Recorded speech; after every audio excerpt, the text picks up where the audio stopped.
once again. I'm BRCHLT SP 500. I have an update. Obviously, if I find better information in my models, better mid-range timing, I want to provide that update.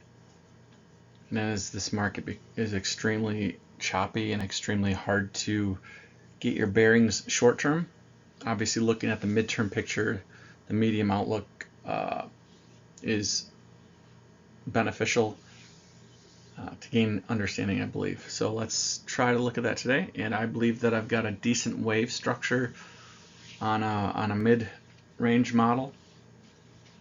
I'm always trying to find a better way to program my waves, right? Like anyone that has any type of sports car or anything, you're always looking for ways to fine-tune it, make it faster, sharper, better performance, shave a fraction of a second off the clock, right?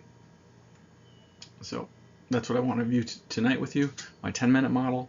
It's August 6th. Who knows what happened after the crash? One of my first videos was I thought the bottom, there's going to be a major bottom on August 1st. Markets crashed in August 1st pretty heavily. Then I saw some crash points later in the month. And so that's where I began to fan out my prediction.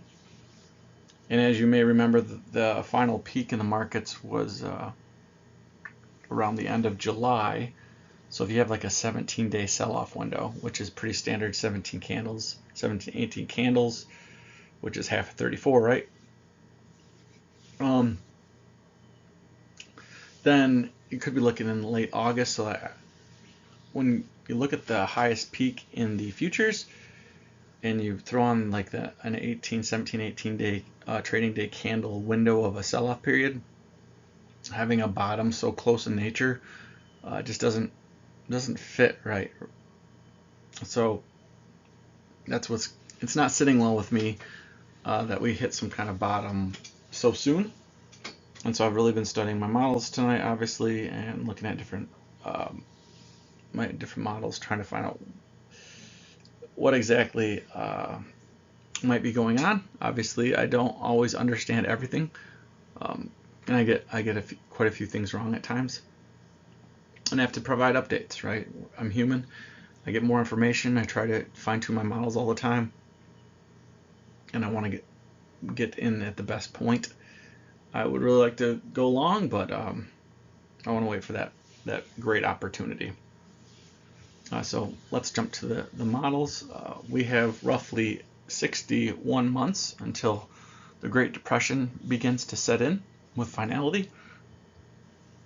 The Roaring 20s will continue into late 2030, and then we should have the Great Depression window from 2031 through mid-2034, plus or minus a quarter.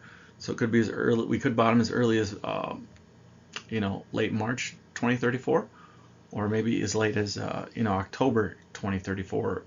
But the prediction should be smack dab in the center. That way, your tolerance either way is a quarter or so, 3 or 4 months either way. So let's jump to the models. So this is a teal wave. Basically, I take my best timing waves and always trying to take the average of them, or some kind of variation of them, build a hybrid, right? It's kind of like fossil fuels. You're always trying to build a better fuel for cars, make cars more efficient, and still endure the same load, and be able to go 0 to 60 is equal to or faster than gasoline, right? So I still want to put the same load and pressure on my models, but still get better results every time. So the teal wave, as you can see, had a 1, 2, 3, 4 out to roughly June 18th. That was obviously the optimal buying point was around June 18th or 20th. I think there's 18th, 19th, and 20th and 23rd. So somewhere right around the 18th, 19th, 20th was the optimal buy point. And so I like that, how that angled. I back tested it. It tested for the roughly August 7th or 8th, or sorry, April 7th or 8th low. And obviously what I want to do is make it a little bit smoother every time, so that only really trends for the major buy points, correct? So you only really want the major points that you want to enter in long. Now, was there a big sell-off into June 18th, 1920? No, there really wasn't, right? There really was not a huge sell-off into the predicted. You can go back for the new viewers. The models actually predicted that there was going to be a major low in markets around June 24th, and that, lo and behold, that's exactly, roughly when Trump bombed Iran. So I made my fair share of mistakes, but the models also called some huge calls that no one else knew about, right? Trump said that only a few people in the entire world knew about his plan, but the models seemed to pick up on it somehow. And so what I'm trying to show you with the golden 1, 2, 3, 4, 5, 6, 7 is that I believe markets are kind of in gridlock into roughly August 25th, 26th area. So it could just be a sideways market. We could just grind for the next so-and-so weeks. So I think that the weekly VIX model did what it was supposed to do, predicted a huge spike in the VIX in that first week in August. We didn't get a huge sell-off like I'd hoped. We was really hoping for a cyclical end crash of 5 to 7%. Hopefully a golden 7.77% drop, but we just didn't get it.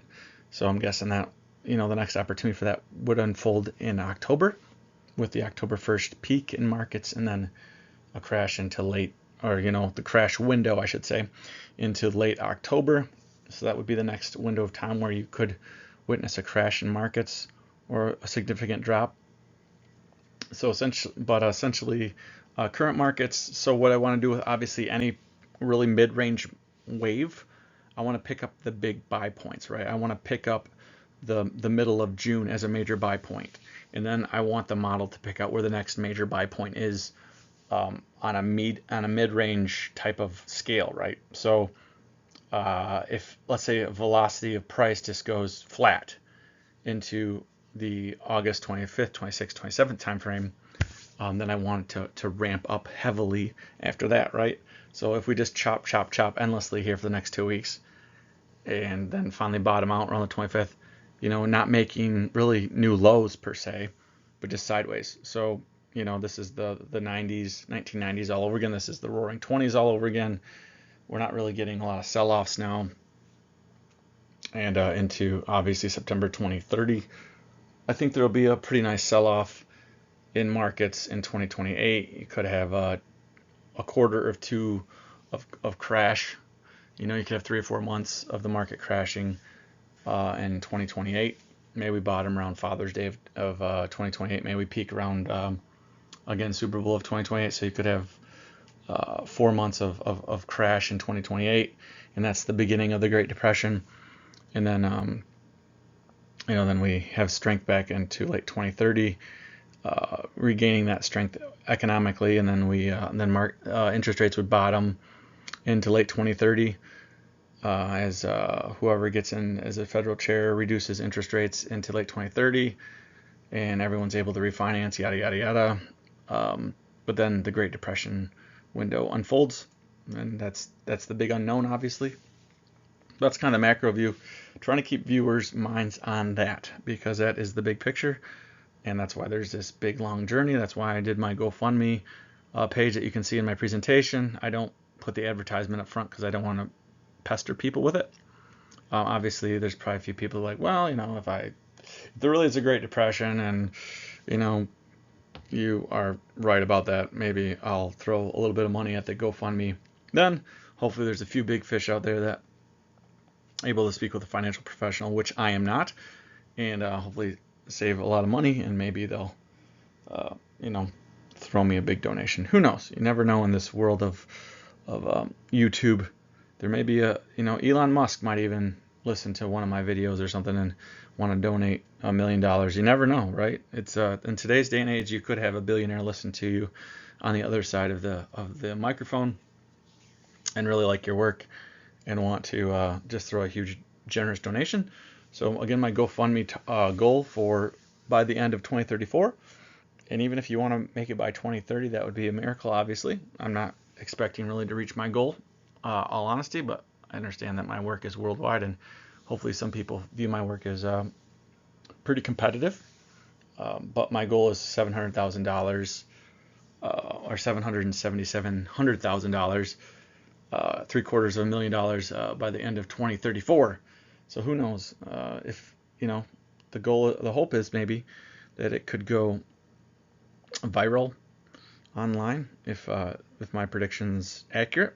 Who knows? Maybe becomes a cult following if the markets crash. I've had some really good times in my predictions. I've made some pretty big mistakes, but I think in 2022 I had like 51 out of 54 official calls in a row.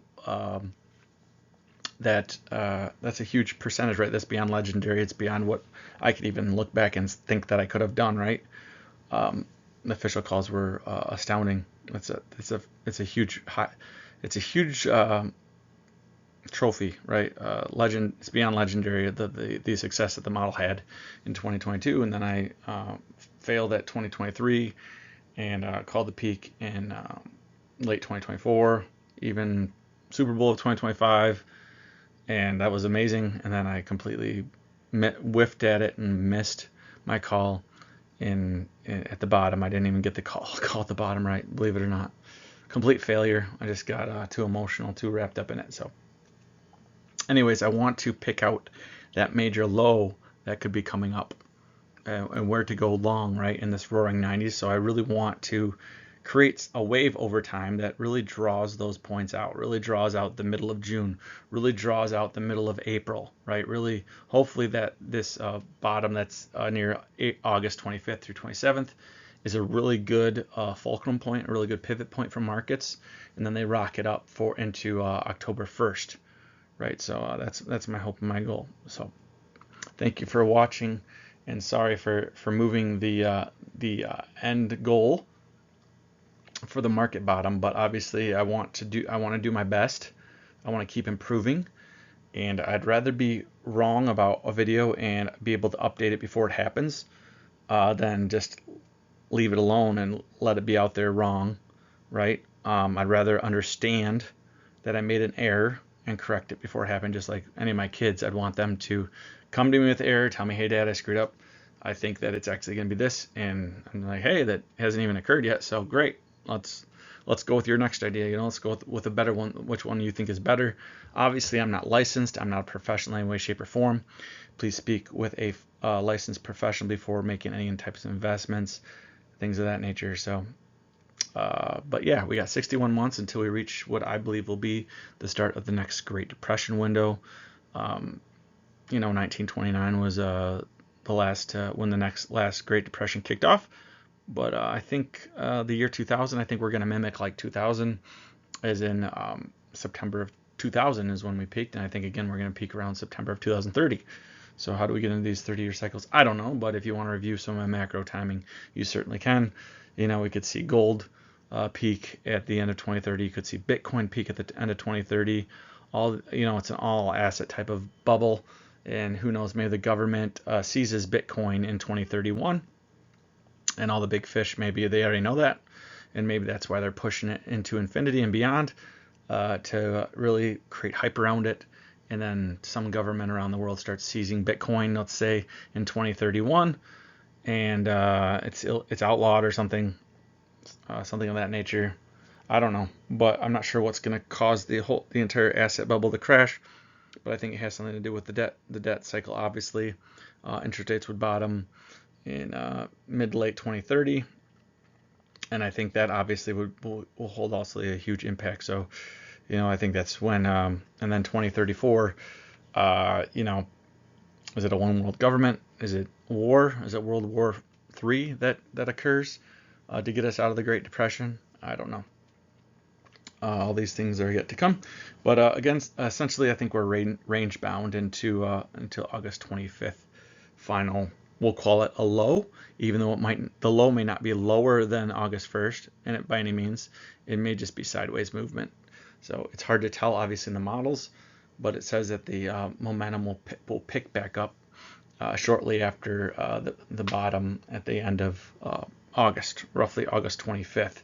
So remember, again, June 18th, 19th, 20th was not some major huge drop in markets right into that bottom. It was just sideways, and then it rocketed upwards. So we could see another situation just like that. And then into October 1st peak, you get a little month-end window dressing at the end of August and September. It kind of bumps you up into early October, and then, you know, political events or budgets or whatever for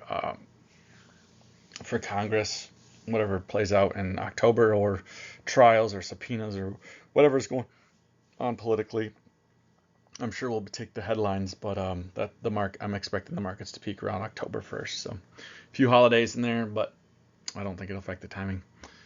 So that's kind of my guesstimate. So we got another 2.5, 3 weeks until we kind of chop into the final pivot point, and then I think we can rock it up from there. So thank you for joining me. I'm B.R. Schultz. Until next time, take care. B.R. Schultz, SP 500, actually. Take care. Again, this is just a snippet of the GoFundMe page. I didn't want you to forget that, so thank you. And please bookmark it, whatever, and watch it over the next decade or into late 2034. Thank you so much.